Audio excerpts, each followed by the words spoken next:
Have you ever felt completely trapped, pinned between an impossible situation and a terrifying future? That's exactly where the Israelites found themselves. Imagine this.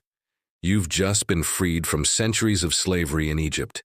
You're tasting freedom for the first time, heading towards a promised land. But then you look back, and you see it. A cloud of dust on the horizon, growing larger and larger. It's Pharaoh's army.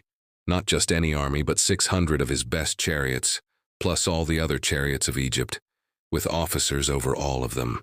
They're thundering towards you, and your heart sinks. You look forward, and there's no escape. Before you lies the vast, impassable Red Sea. You're cornered.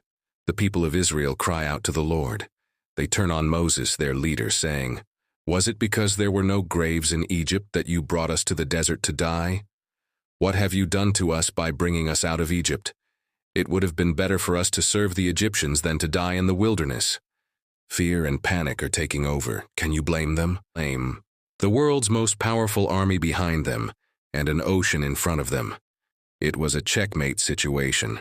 But Moses, standing firm in his faith, tells the people, "Fear not, stand firm, and see the salvation of the Lord, which he will work for you today.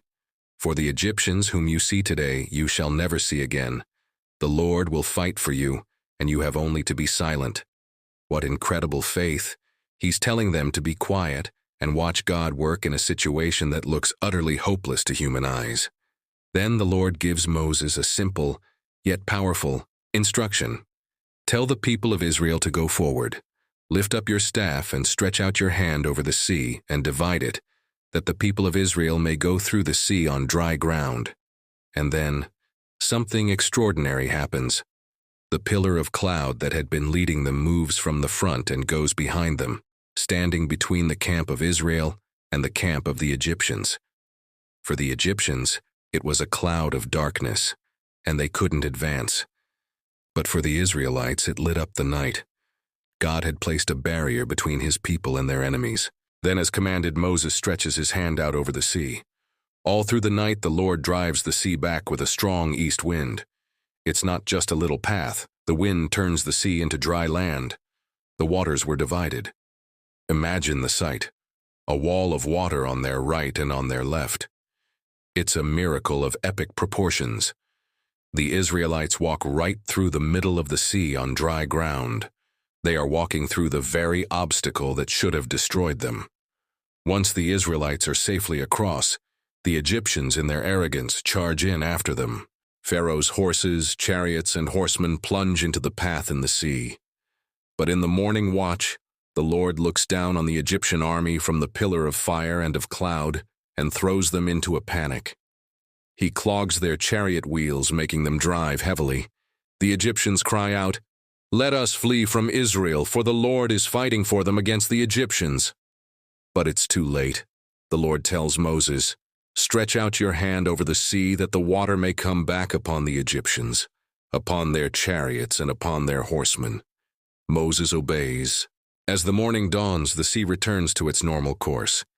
The Egyptians, trying to flee, run right into it. The Lord throws the Egyptians into the midst of the sea. The waters come crashing back, covering the chariots, the horsemen, and all of Pharaoh's army that had followed them into the sea. Not a single one of them survived. That day, Israel saw the great power the Lord used against the Egyptians. They saw their enemies, who had caused them so much suffering, washed up on the seashore. And the Bible says the people feared the Lord, and they believed in the Lord and in his servant Moses. They went from utter despair to absolute awe. This story reminds us that even when we are trapped, with no way out in sight, our God is a God of the impossible. He can make a way where there is no way. Thanks for joining me for this incredible story. If you were inspired, please hit that like button and subscribe for more amazing stories from history. See you next time.